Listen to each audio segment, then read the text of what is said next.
Hey guys, what's going on this morning? Got a little bit of a surprise video here.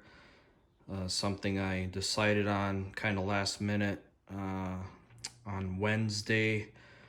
Got some new calipers for the R6 here, and I was originally looking at these before I purchased the Akasotos.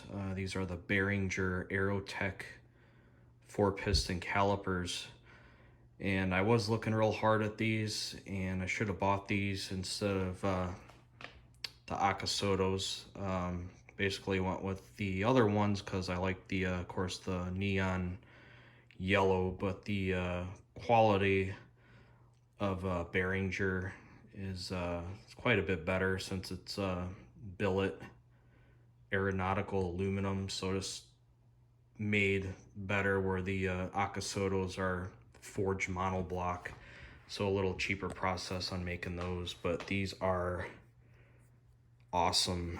Got them in blue. So Beringer is made in France. They have their distribution warehouse, I guess it's called, for the USA. It's in Gardena, California. It's called Frog Specialties. I was able to order directly through them on their online store. These were $743 each. And I know other vendors like Superbike Unlimited, HHR Performance, Bellissimoto all carry them. And I think a lot of their ETAs, I don't say like 2 to 3 weeks. But I ordered these on Wednesday, and they had them shipped out Thursday, received them yesterday. Super quick. So looking pretty forward to getting these on the bike. And the main reason I decided to go with these, I guess, now is this to have a better fitment, because if you watched my previous videos, you saw where I was having a lot of issues with those Akasotos, especially with the bleed nipple, where it was getting real close to that fender bracket. I had to file that bracket down to clear the bleed nipple on it, and it was one thing after another. And I'm hoping these fit better, clear the bracket. So I'm gonna mock them up here probably Tuesday night. Have a night off work. Gonna get these mocked up on the one side. Hopefully, like I said, no issues with these. And the banjo on this is about in the middle of the caliper, where the Akasotos are more towards the top, like right in this area. So I'm probably gonna have to order longer brake lines, because the way they're installed right now, they're pretty much almost too short, or they're almost stretched just a little bit, and maybe not really that much, but I mean, they're right at the point where, with this banjo bolt being lower down on the caliper, I'm probably gonna have to go another 25 millimeter longer on the brake line. So I'll have to order those again from Venhill, and then I'll probably go with a 20-degree bend. Probably do stainless banjo on these instead of the black, how I have on the Akasotos. So these are, of course, a 4-piston caliper, and these use 4 32 millimeter stainless pistons. They're not aluminum, so that's a good thing there. They're not vented or anything, but stainless is still gonna hold up the heat better, have better modulation. You won't have as much brake fade. And you know, in the Akasotos, I removed the aluminum pistons and put the stainless steel vented ones in there from Aerotec. And the Akasotos have 4 34 millimeter pistons. So these are a little bit smaller. I don't think I'll really notice a huge difference in brake power, but I'll see once I get these installed. But man, like I said, these are billet aeronautical aluminum, and the quality and anodizing on these is awesome. Really like these. And as you can see, they're a 2-piece caliper. They're not a monoblock, so they use these Torx bolts, I guess, to join the 2 pieces.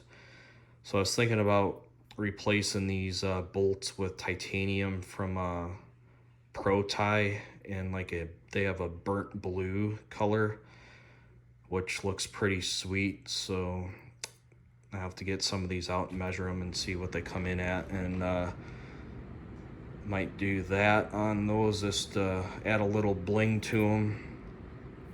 And of course I'm going to use my Pro Bolt titanium banjos that I have in blue already. And this one's already got all the brake pads and everything in it. So these just have a one-piece brake pad, where the Akasotos, they have 4 little brake pads, which is kind of a little annoying to remove and install those. These are a lot easier as this single Allen bolt right here. Take that out, and then these just pop out through the bottom of the caliper. Super easy to change out. And these are a sintered street pad that are in these. They have other race versions you can get, so I think I should be good with these sintered brake pads. And also, just to get an idea of weight on these, throw it on the scale here real quick. So yeah, we're at about 965 grams, fully the brake pads and everything on it.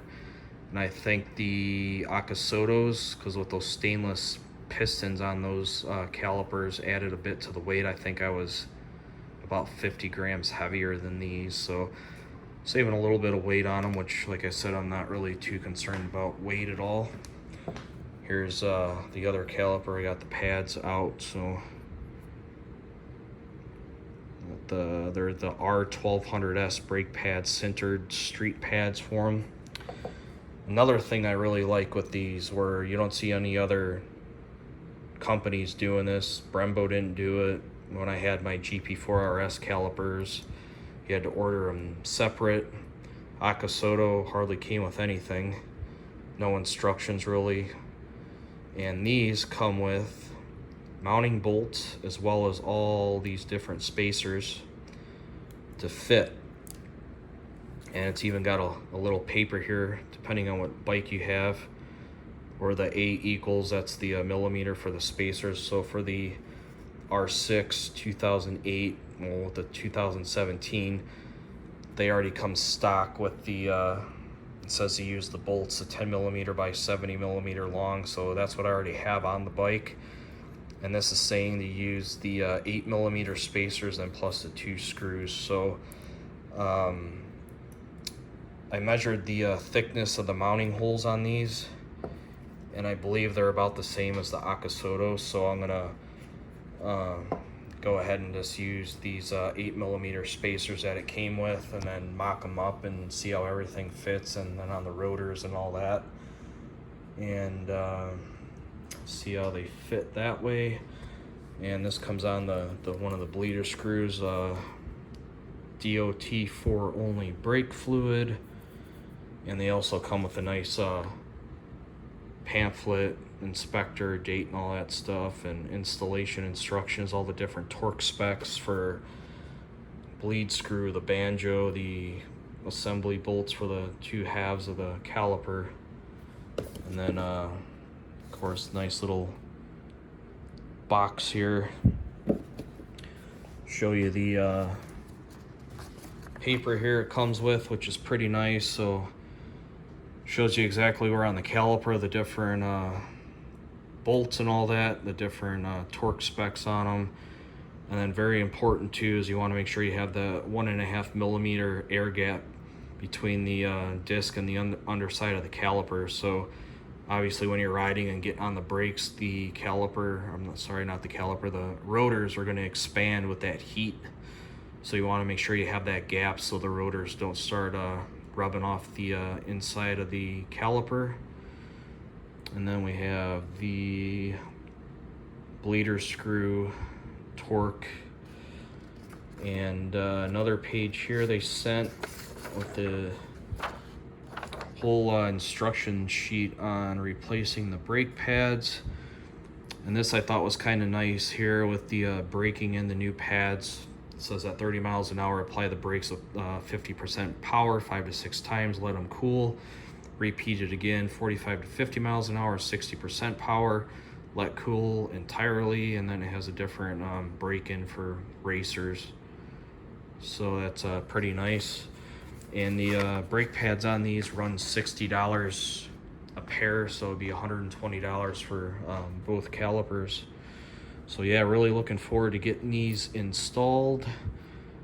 And the Akasotos I will have up for sale on eBay most likely sometime, probably maybe by the end of next week, middle of next week. And if any of you guys are interested on there, you can look them up on eBay. And I know some of you guys follow me from Europe and that, so unfortunately only ship within the United States on them. So you guys have any questions on these or any feedback, go ahead and let me know. Thank you.